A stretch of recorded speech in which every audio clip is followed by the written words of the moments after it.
You ever see something so small that everyone laughs at it, until the one person who understands walks in? The laughter came easy, too easy, spreading across the open motor pool like it had permission to be there. A group of young soldiers clustered near a row of parked vehicles, their uniforms sharp, their posture relaxed in that careless way that only comes from not knowing any better yet, one of them leaning forward with a grin, pointing toward the old man standing just a few feet away. "Look at that patch," he said, loud enough for everyone around to hear. "What is that, some kind of souvenir?" A few others chuckled, the sound light but dismissive, boots shifting against the concrete as they leaned in closer, curious now, entertained. The old man did not respond. He stood still, shoulders straight but not rigid, wearing a faded jacket that did not match the crisp precision of the base around him, and on his upper sleeve, stitched into worn fabric, was a patch that looked older than anything else in that space, its edges frayed, its colors dulled by time, but still intact, still present. "That unit does not even exist anymore," another soldier added, shaking his head with a smirk, the group laughing again, louder this time, feeding off each other, building momentum. In a moment they believed they understood. The old man's eyes moved slowly across them, pale, steady, not reacting, not challenging, just seeing, as if measuring something they could not feel yet. Specialist Jake Turner stepped forward, his expression confident, slightly amused, the kind of confidence that came from knowing the rules and believing they applied to everything. "Sir, you cannot just walk around wearing random insignia on base," he said, his tone casual but edged with authority. "That is not how this works." The old man glanced down briefly at the patch, his fingers brushing lightly against it, not adjusting it, not hiding it, just acknowledging its presence. Then he looked back up, calm, unchanged. "It is not random," he said quietly, the words simple, but they did not land the way Turner expected. The soldier let out a short breath, shaking his head. "Then explain it," he replied, gesturing toward the patch, "because right now, it just looks like something from a museum." The laughter returned again, thinner now, but still there. The old man did not answer, his silence stretching just long enough to make the moment feel slightly off, slightly uneven. One of the soldiers behind Turner leaned in closer, curiosity overtaking restraint, his hand lifting halfway before he hesitated, then continuing, his fingers brushing lightly against the edge of the patch. The contact brief, almost nothing, but enough to change something in the air. The old man's hand moved immediately, not fast, not aggressive, just precise, guiding the younger man's hand away. "Do not touch that," he said, and the words carried a weight that did not match their volume. The soldier pulled his hand back instinctively, his expression shifting, confusion replacing amusement for just a second before he forced a small laugh, trying to recover the tone of the group. Turner straightened slightly, sensing the shift and pushing against it. "All right, that is enough," he said, his voice firmer now, reclaiming control. "If it is not authorized, it comes off." The words clear, structured, the way things were supposed to work, the way they always worked. But the old man did not move, not even a fraction, his gaze steady, his presence unchanged, as if the rules being applied did not quite reach him. And somewhere beneath the fading laughter, something else began to take its place, something quieter, something slower, something none of them had noticed yet, but all of them were about to. The moment should have ended there, the order given, the expectation clear, but it did not, and that was the first thing that unsettled Specialist Jake Turner more than he wanted to admit, because in his experience, things always followed a pattern: command, response, resolution. But now there was a gap, a quiet space where compliance should have been, and the old man simply stood there, unmoved, his hand resting near the worn patch as if it belonged exactly where it was, not as decoration, not as defiance, but as something fixed long before this moment began. Turner exhaled slowly, tightening his posture, reinforcing the structure he trusted. "Sir, that was not a request," he said, his voice firmer now, less casual, the tone shifting from mockery to control. The soldiers behind him adjusted slightly, their earlier laughter fading into something quieter, something more observant. One of them glanced at the patch again, longer this time, as if trying to find something he had missed. "It does not match anything in the system," he muttered, almost to himself.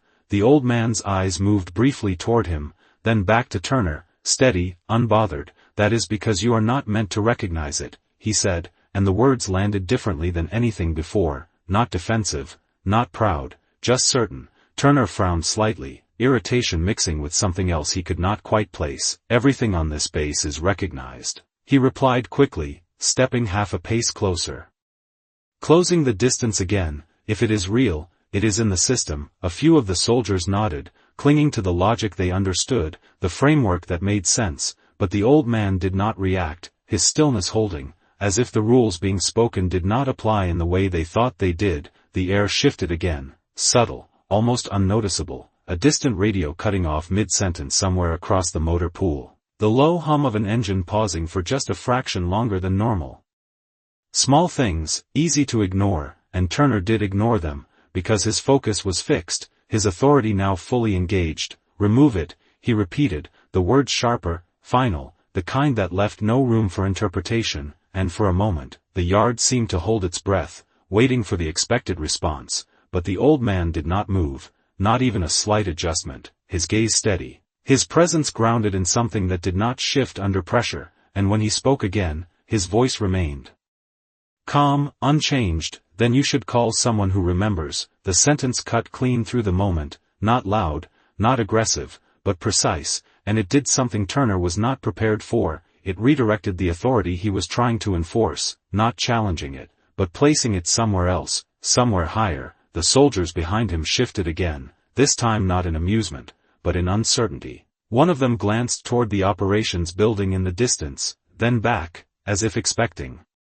something without knowing why. Turner shook his head slightly, dismissing it, because accepting that suggestion meant admitting he did not have full control, and that was not an option. We are not calling anyone for this, he said, his tone tightening. This is a uniform issue, and it ends here. But even as he said it, the space around them began to feel different, not louder, not quieter, but more focused, as if something beyond the group had started paying attention, and for the first time, the silence between words felt heavier than the words themselves.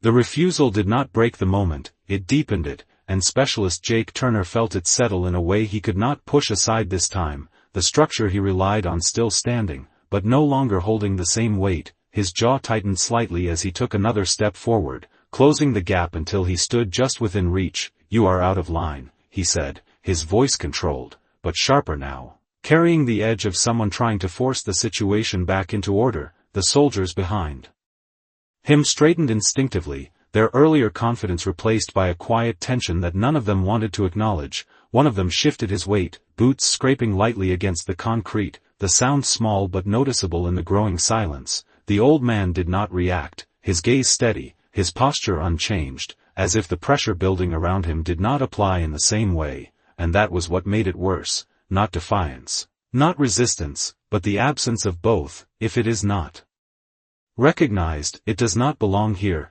Turner continued, reinforcing the rule, the logic, the system that had always worked. But even as he spoke, the words felt thinner, less certain, because the man in front of him was not responding the way anyone was supposed to. One of the soldiers behind Turner leaned slightly to the side, his eyes narrowing at the patch, studying it more carefully now, the worn stitching, the faded design, something about it refusing to feel like a mistake. It does not look fake, he said quietly, almost under his breath, and the statement hung there, small but disruptive. Turner heard it, and for a fraction of a second, it pulled at his certainty, but he pushed back immediately, shaking his head, dismissing it. It is not about how it looks, he said, louder now, reclaiming control. It is about authorization. The word landed harder than anything else he had said, because it was the foundation of everything they understood, the line that separated right from wrong, allowed from not allowed, and for a moment, it felt like it should have been enough.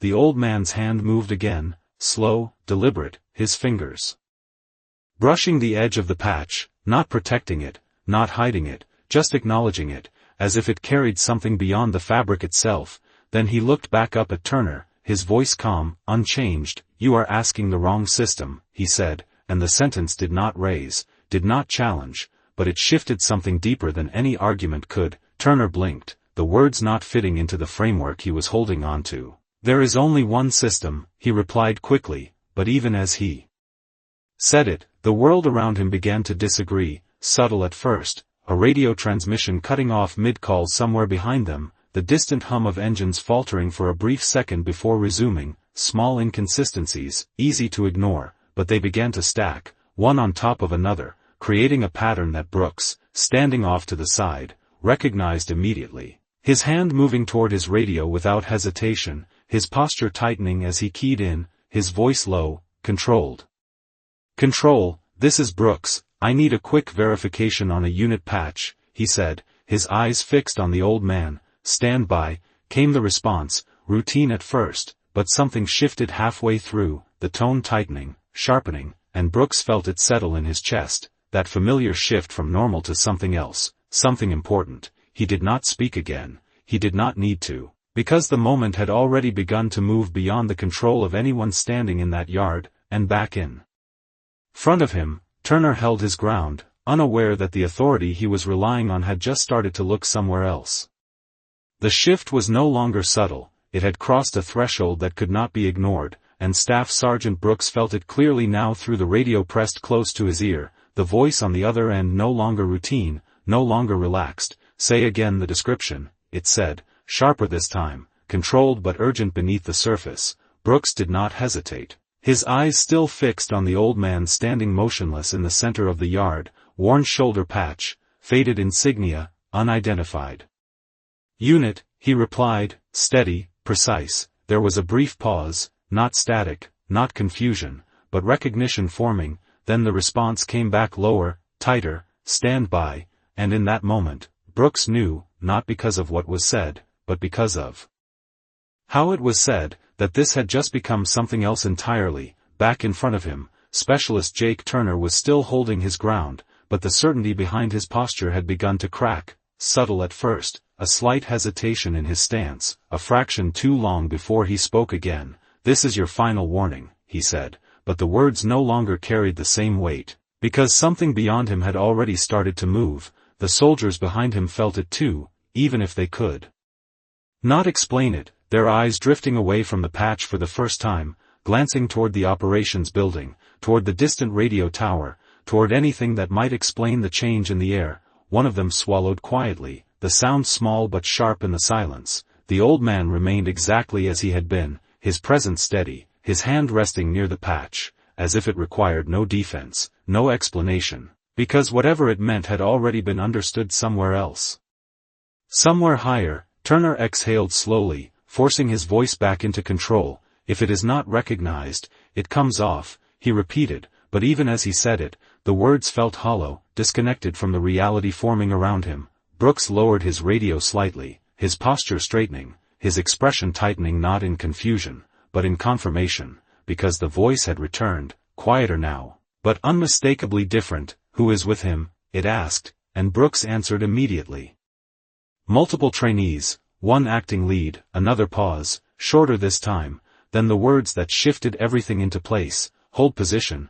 Brooks did not respond, he did not need to, because the instruction had already been followed, not just by him, but by the entire yard, whether they realized it or not. Turner noticed it then, fully, the way the background noise had changed, the absence of movement where there should have been some, the feeling that the space around them was no longer just theirs. He turned his head slightly, scanning the edge of the yard, and for the first time since the exchange began, uncertainty showed clearly in his expression. "What is going on?" one of the soldiers whispered, but no one answered, because the answer was not here yet. It was coming, and everyone could feel it now, even if they did not understand it. The old man's gaze shifted briefly past them, toward the far side of the yard, not searching, not expecting, just aware, as if he knew exactly what would happen next, and in that growing silence, the moment stretched, holding everything in place, waiting for the one thing that would make all of it make sense.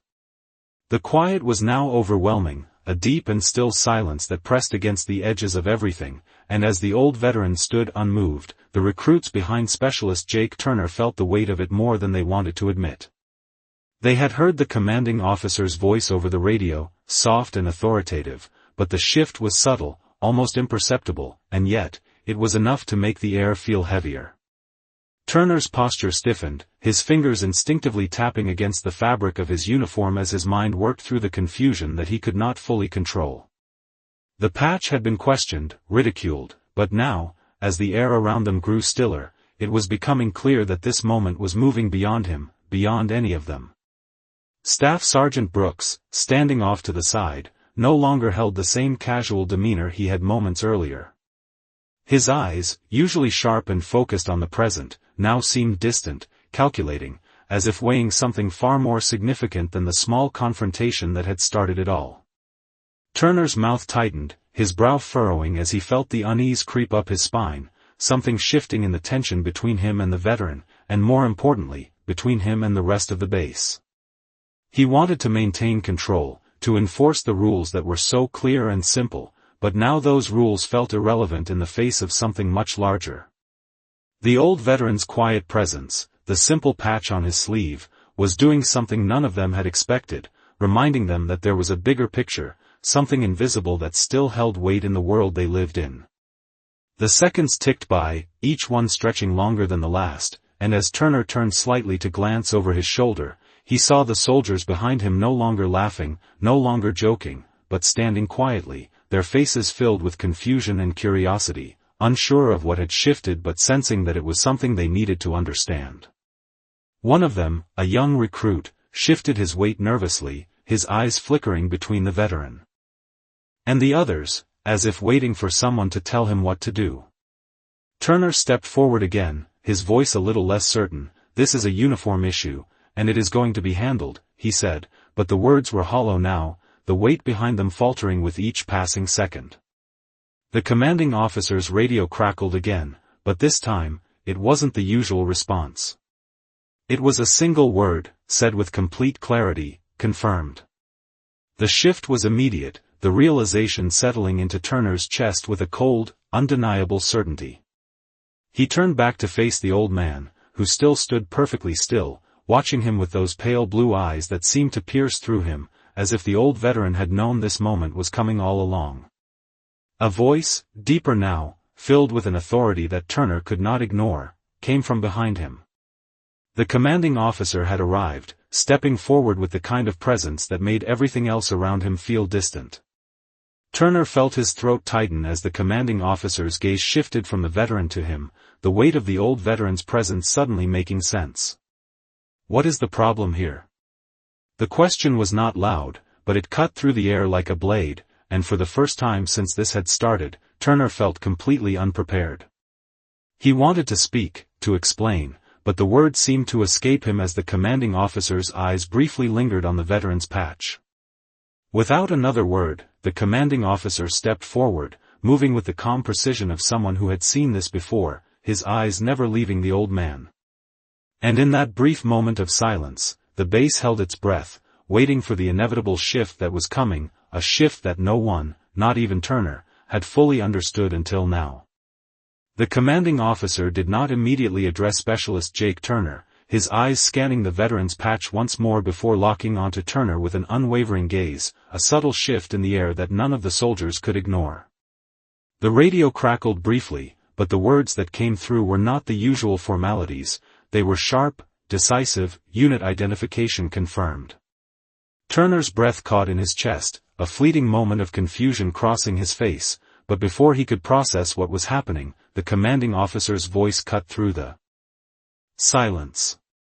"Step aside, Specialist," he said, his tone steady, but carrying the weight of authority that had been absent only moments before. Turner's feet shifted, his legs stiffening with the realization that this situation had just escalated beyond his control, beyond the surface issue of an unauthorized patch. The old veteran remained still, his expression unchanged, his pale blue eyes quietly observant as the commanding officer moved closer. There was no confrontation in the air, no raised voices, only the sharp, intentional movement of someone who had seen far too many things to be caught off guard by anything. The soldiers, still in formation, watched the scene unfold, a quiet tension hanging in the air like a slow-moving cloud. Each of them had heard stories, whispered tales of things that had happened before they were born, things they didn't fully understand but knew enough to recognize when it was time to stand at attention. The commanding officer came to a stop in front of the veteran, standing a few inches away, his gaze fixed not on the man's face, but on the patch itself. For a moment, The world seemed to pause, the noise of the bass drifting away, leaving only the low hum of the moment. "You never forget the things that matter," the commanding officer said, his voice low, but filled with a reverence that immediately quieted everything around them. The old veteran simply nodded, his face impassive, as if these words were part of a conversation that had been long settled, long understood. "This patch," the commanding officer continued, his voice firm now, "is a symbol of something earned, not given." His gaze shifted to the recruits behind Turner, their faces still frozen in confusion and curiosity, and then back to the old man. "It is not your place to question it," he added, the finality in his words making it clear that the discussion was over. Turner stood still, his body tense, trying to digest what had just happened, the weight of his earlier dismissive words now fully realizing their consequences. His thoughts raced, but he remained silent, caught between the respect demanded by the situation and the uncertainty that had crept in. The general's words echoed in his mind, but it was not just about authority or rank, it was about something deeper, something that could not be quantified by manuals or orders. The silence that followed was not uncomfortable, but heavy, filled with the kind of quiet that comes before something monumental is understood. The veteran slowly turned, his posture unchanged, walking away with the steady, deliberate pace of someone who had seen and done more than any of them could understand. As he walked past the recruits, the group of young soldiers who had once laughed now stood rigid, the weight of the moment pressing down on them, a lesson learned in the quietest way possible. Turner watched the veteran leave, his thoughts still racing, his sense of certainty shattered, replaced by a quiet respect that he had not known he was capable of. And in that brief moment of realization, Turner understood something fundamental: respect is earned, not by following orders, but by understanding the stories that shaped them. The air seemed to thicken after the veteran walked away, the moment lingering in the yard like an unseen force, unspoken, but fully felt. Specialist Jake Turner stood still, his eyes still fixed on the veteran's retreating form, trying to comprehend the significance of what had just happened. The usual chatter, the casual banter of soldiers, had completely dissipated, replaced by a silence that settled over the entire base. Even the recruits, who moments ago had laughed and questioned the old man, now stood with a quiet respect, their faces serious, their posture straighter than before. Turner's gaze shifted to the commanding officer, who had not moved, not even slightly, but stood with the stillness of someone who had been here before, someone who knew that moments like this did not need to be explained. The commanding officer's eyes met Turner's, and for a brief second, the tension between them was palpable, but the officer did not speak immediately.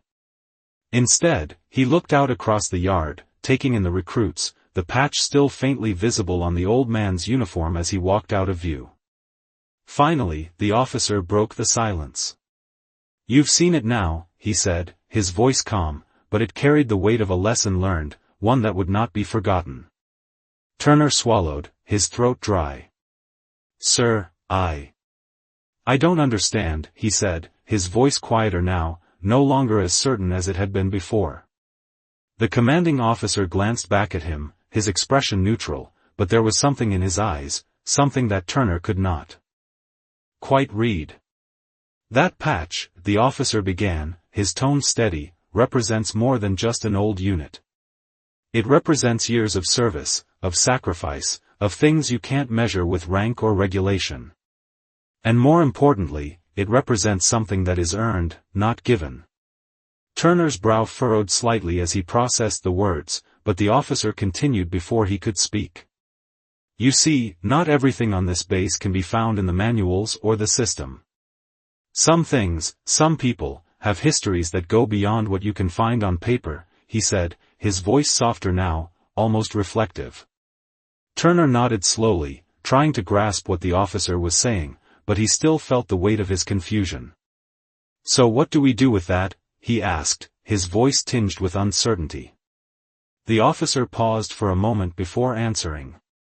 "You respect it," he said simply.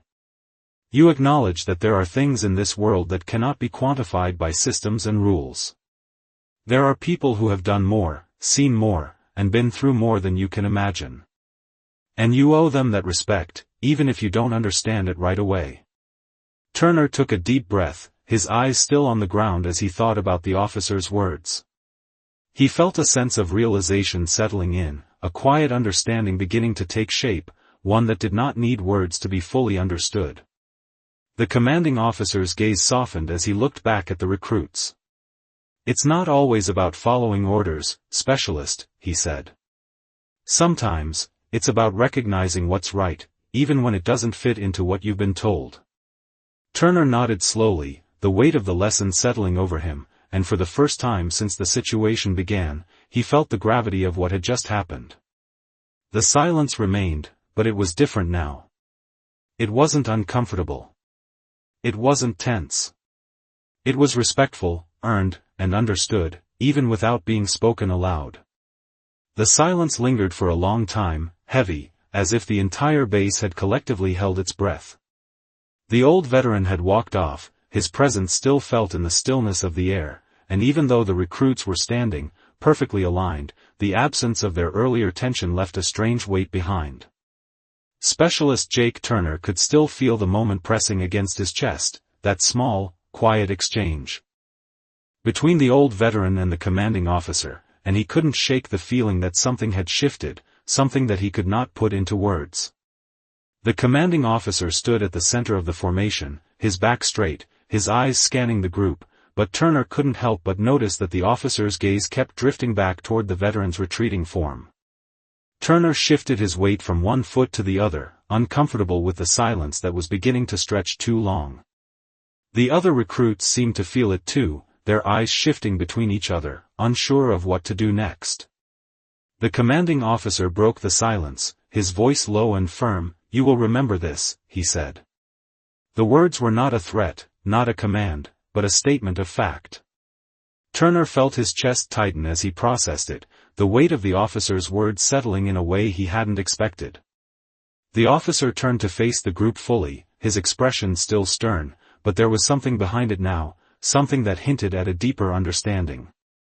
"This is not about authority," he continued, his voice steady, but with an undertone of respect. "It's about knowing when to stand, and when to listen." Turner felt a sharp pang of realization hit him. He had thought he understood the rules, the structure, the hierarchy that governed everything. But now, in the presence of this quiet veteran, those rules felt like they had only been part of the picture, not the whole story. "That man," the officer said, nodding toward where the veteran had walked, "has earned more respect than any of you can begin to understand." His words carried no judgment, only the weight of truth. Turner swallowed hard, the realization settling deeper as the officer's words echoed in his mind. It wasn't just about a patch, or a uniform, or the rank. It was about something else, something that went beyond the rules he had been taught to follow. The officer paused, letting the silence stretch a little longer before speaking again. "You will show respect for that, not because you are told to, but because it is what has been earned," he said. Turner nodded slowly, the weight of the lesson slowly sinking in. It wasn't just about power or position. It was about recognizing the history, the sacrifice, and the quiet dignity that came with it. And as the recruits stood in silence, still processing the shift that had just taken place, Turner realized that something had changed within him too. He no longer saw the old veteran as a relic of the past, as something to be dismissed or laughed at. Instead, he saw a man who had carried the weight of history, a history that Turner had never truly understood. And for the first time, he felt a deep, quiet respect that went beyond anything he had known before. The base began to settle into a new rhythm, one that was less about rules and regulations, and more about understanding and respect. Specialist Jake Turner stood with the other recruits, his posture straighter than it had been before, his gaze still shifting occasionally to where the old veteran had disappeared, but now with a quiet sense of reverence, not mocking, not dismissive. The commanding officer remained in front of them, his presence solid, steady, like the foundation of something much bigger than any single order or rule. Turner could feel the shift inside him, the tension that had plagued his every movement earlier now replaced with something far heavier, a deeper awareness of the weight carried by those who had walked before him, who had earned their place not through positions of power but through lived experience. The officer's words lingered in the air, silent but powerful, and as the recruits stood in formation, waiting for the next order, Turner realized that the lessons of the past had just found their way into the present, not through loud speeches, not through forceful authority, but through a single, quiet moment that spoke volumes. The officer spoke again, his voice no longer commanding, but reflective, almost casual. "The world moves on, specialist," he said, "but some things remain unchanged, and they are worth recognizing." Turner nodded slowly, the weight of those words sinking in. It was not just about following orders, not just about rank and uniform, but about the understanding that some truths transcend time, and that respect is not something given by position, but something earned through sacrifice and perseverance. The recruits stood in silence, their attention fully on the officer, but their minds were elsewhere, processing, understanding what had just occurred. For the first time, Turner felt the full force of the lesson. The old veteran, who had been reduced to a joke by many, now stood in Turner's mind as something much greater. He wasn't just a relic of the past.